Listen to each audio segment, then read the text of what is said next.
नमस्कार। आज हम वाहित अमल उपचार प्रणाली के बारे में बात करने जा रहे हैं। वाहित अमल उपचार प्रणाली व्यर्थ जल या फिर सीवेज के ट्रीटमेंट के लिए इस्तेमाल की जाती है। इस सीवेज का प्रमुख घटक मनुष्य का मलमूत्र होता है। सीवेज दो भागों में पाया जाता है, कार्बनिक पदार्थ एवं सूक्ष्म जीव उसके बनाते हैं। वाहित अमल उपचार प्रणाली दो भागों में की जाती है, प्राथमिक उपचार और द्वितीयक उपचार। प्राथमिक उपचार में जो व्यर्थ जल आता है वह आरंभ में निस्यंदन या फिर फिल्ट्रेशन के द्वारा वाहित मल को हटाता है यहाँ पर। फिर वह दूसरे कक्ष में जाता है, वहाँ छोटे पदार्थ जैसे शीत बालू काक्ष्म और धूल या फिर ग्रिट एंड सैंड को अवसादन या फिर सेडिमेंटेशन द्वारा निष्कासित किया जाता है। फिर वह प्राथमिक अवसादन को आखिरी टैंक में भेजा जाता है, जहाँ वह प्राथमिक आपंक या फिर स्लज, प्राइमरी स्लज और पलावी बहिस्रावा सुपरनेटेंट रिफ्लक्स बनाता है। इस जगह पर प्राथमिक आपंक और बहिस्रावा उसके ऊपर तैरेगा। प्राथमिक बहिस्रावा जो है वह द्वितीय उपचार केंद्र की ओर बढ़ता है। द्वितीय उपचार केंद्र में हमारे पास बड़े वायुवेग टैंक होते हैं और द्वितीय टैंक होते हैं। फिर प्राथमिक बहिस्रावा जो द्वितीयक उपचार के लिए पहुंचता है, वहां पर उसे लगातार यांत्रिक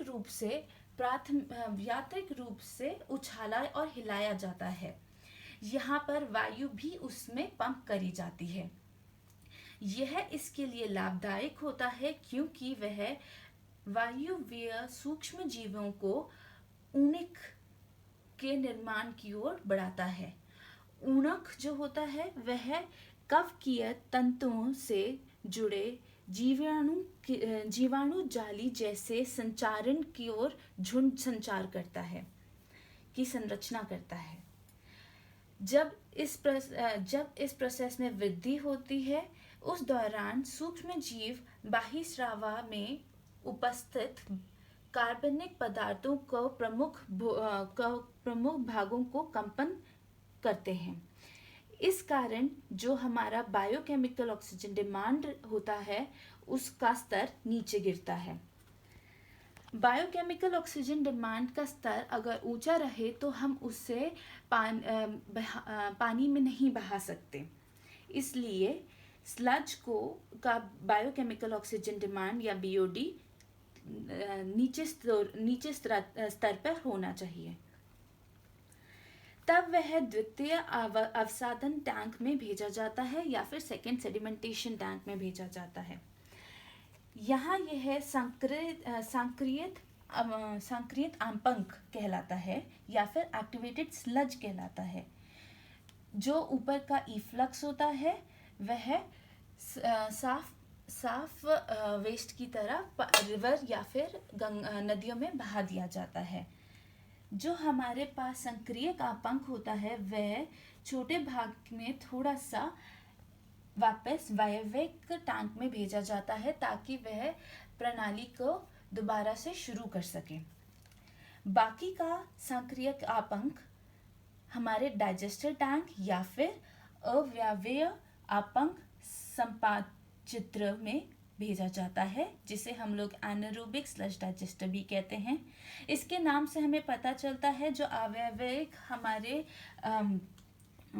अव्यवहिक हमारे सूक्ष्म जीव होते हैं वह औणक को खाते हैं। उनका मतलब सोत्र जो होता है वह औणक होता है और उसके चलते जो गैसेस बनती हैं वो बायोगैस की तरह बाहर ली जाती हैं, जो फिर आगे भेजी जाती हैं बायोगैस चेम्बर्स और उसके लिए जो हमारे किचन और गाड़ियों में बाकी इस्तेमाल होता है। बचा हुआ डाइजेस्टेड स्लज या फिर हमारा बचा हुआ डाइजेस्टेड स्लज जो बहिस्रावा होता है वह आगे जाके खाद्य पदार्थ की तरह इस्तेमाल होता है और हमारे खेतों में देखा जाता है मैन्योर के तौर पे। इसी चलते हमारा सीवेज ट्रीटमेंट सिस्टम का पूरा प्रोसेस ख़त्म होता है। धन्यवाद।